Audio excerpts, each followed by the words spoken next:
Affirmation Tuesdays at Jordyn's.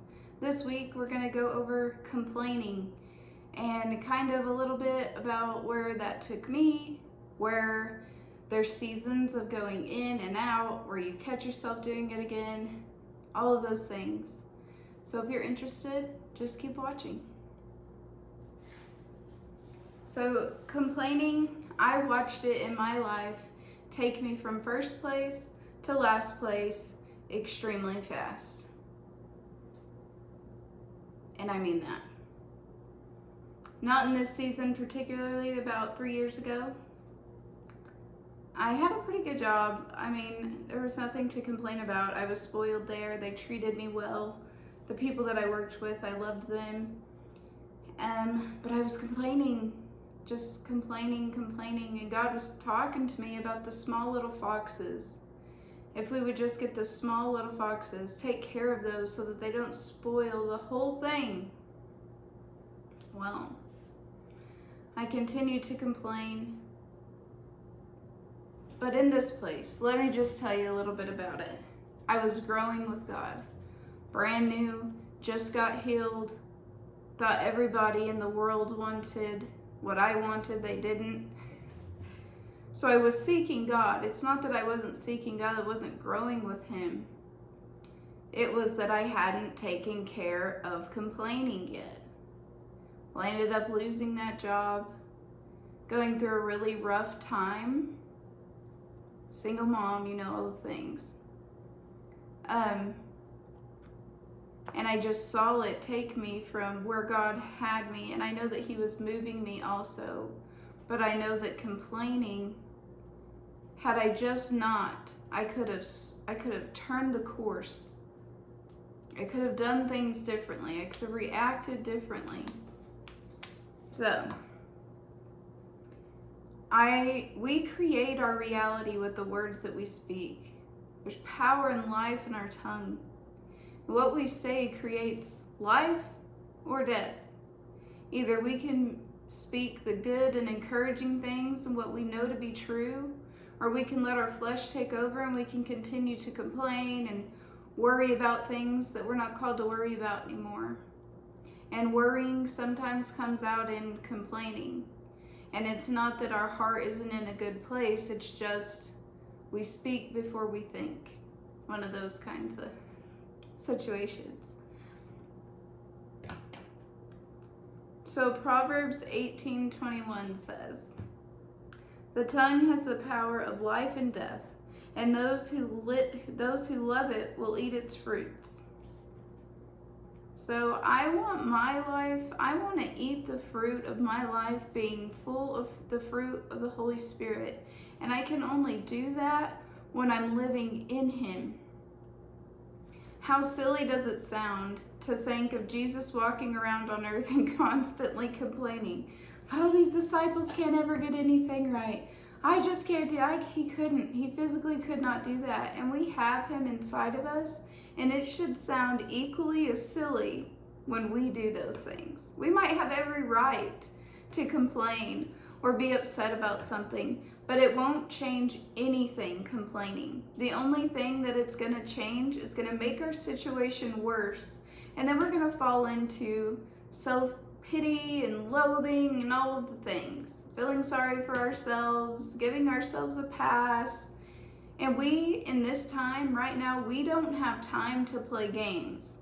We can look at the natural things in this world that are going on right now, and we can all tell that God's getting real serious with His people. And I don't want to be cold or lukewarm. I want God to set me on fire. And if getting rid of complaining is the thing that's going to step me into the place that He has for me for this new season, we've got to get rid of it.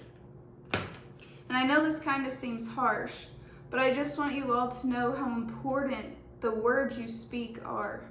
Even if you're joking, you know, it's almost to the point to where jokes aren't jokes anymore. God's not playing around with us. He's serious about the ones that He loves. We can read scripture, and everywhere it's accounted to them because they loved Him, because they held strong to them because they followed him. And I want him to be able to say the same about me, because I know that everybody can feel it. We're living in biblical times right now. So Philippians 2:14, do everything without grumbling or arguing, so that you may become blameless and pure children of God without fault in a warped and crooked generation. We can look at the generation that we're living in, and it is bonkers. They're calling evil good. And God told us that that was a sign of the last times. I don't know when he's coming back, but I know it's sooner now than it was when I woke up this morning. I know that we're living in unprecedented times. And I want everybody watching this today to know that hard things are happening. We're all in really, really hard situations right now, but you are so loved. God knew the end of this time before he knew the beginning. And how cool is it that each and every one of us gets to play a part in this time in history? I just think it's amazing. Doing everything without grumbling or arguing. You know, we all get in seasons, like right now, homeschooling, for example. Some days it's so hard to not complain. But then I get to sit back and think that I've prayed for this time. I prayed to be able to homeschool my child. I prayed to be able to be home with her. And God's allowing me right now to do that. And I don't know for how long. I don't know what it's going to look like. But I'm so grateful and thankful that I can see the good in every situation. Anybody can pull the dirt out of anything. But it takes somebody, a real lover of Jesus, to pull out the good and the really, really ugly and bad things. And we have to live a cheerful life without complaining or division among ourselves, for then we will be seen as innocent and faultless and pure children of God, even though you live in the midst of a brutal and perverse culture, for you will appear among them as shining lights in the universe. We all need a little bit more shining light in our current times. And what an honor it is that God would pick us to live inside of us, to encounter people around us. Everybody's wearing a mask right now, and all of those things, you can't see their face. But if I could just encourage you, if you're standing in line with someone and you can tell that they're having a bad day, take your mask off for a quick second, smile at them, and tell them that they're doing a good job being a parent, a mom, or just whoever they are, that they're doing a good job, that this is going to pass and we're going to come out of this thing. I just encourage you to encourage somebody as you're coming out of the complaining yourself. Encourage someone. We're not so busy at the store that we can't stop to say a few nice words to somebody in front of us, behind us, beside us. They're still there. Even if you have a mask on, even if you are in those places, you can still speak to people. Do not let what's happening right now silence you. Do not. You have such power and authority in your voice. We've got to pick that up right now and truly know what we're living in. And we're going to come out of this thing. And I think it's going to happen sooner than we thought. The Israelites complained in the wilderness, and what was meant to take 2 weeks took them 40 years, and some of them died complaining. I don't want the end of my life people to remember how much I complained. I want them to remember that all the hard work that we put in, or the legacy that we left behind, or that even better, to know that I loved Jesus and that I showed people that I loved Jesus. Have I always been great at that? No. But it's the beautiful part about growing with the Lord. I don't want to be like the Israelites and take 40 years in a situation when it could literally take me only 2 weeks. If I would just keep my focus on heaven, what Jesus is saying. Through all of this, through all of the complaining, like, God hears it. He's sitting in the theater room of our soul, and he hears everything. Before it even comes out, he sees it play through. He knows, but we always have a choice to make. We can always choose him in righteousness, or we can choose the ways of the world. And he tells us, you live in the world, but you are not of it. You are not a part of it. We just live here, and we're here to occupy the space with heaven, invade earth with him.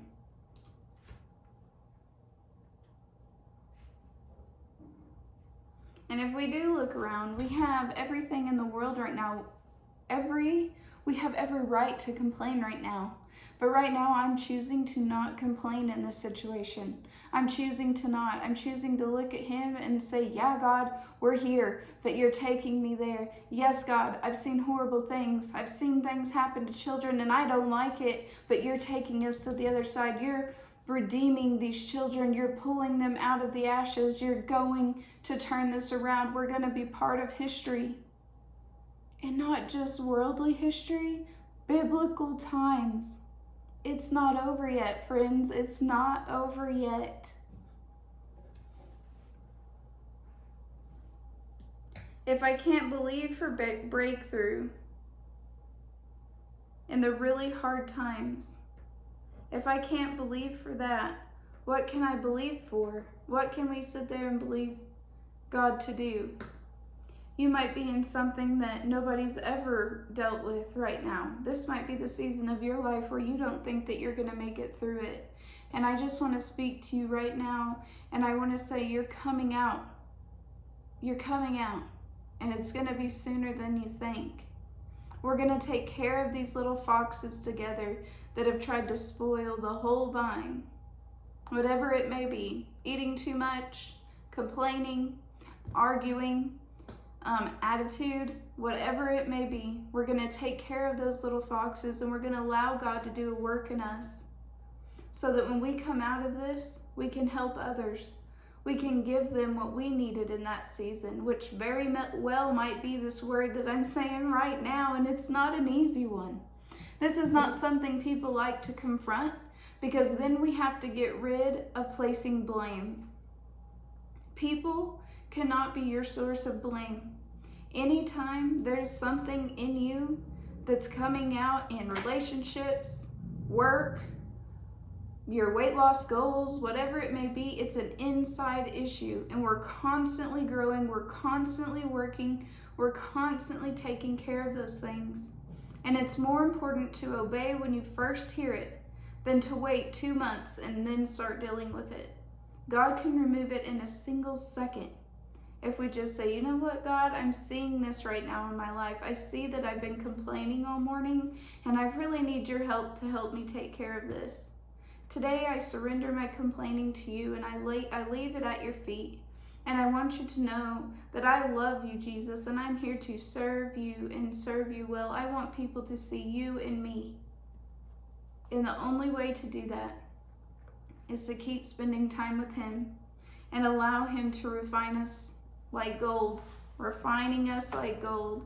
Everybody's been talking about gold. If you look in the United States, for example, right now, gold is a big thing. So usually what's going on in the natural is also what's going on in the supernatural. And what God's doing, he's really refining his people. And not just anyone with a good Christian confession, but people that are going to lay their life down and say, you can have the job, you can have the business, you can have the things, give me you. And in that, I promise we're not going to see it. We might not see it right in the beginning, but God has something so very good for all of us in this place, in this time. And I don't want any of you to give up. Do not give up. Hold strong, hold firm to him. Be rooted and grounded in him and in his word and what he says about us. Not our own thoughts. Because I'm seeing breakthrough. I don't know about you guys, but I speak it and I declare it over you in your lives right now that you will see breakthrough. Financially, spiritually, emotionally, physically, whatever it may be, you will see breakthrough. And I speak it to you right now. Right now. it will begin to happen.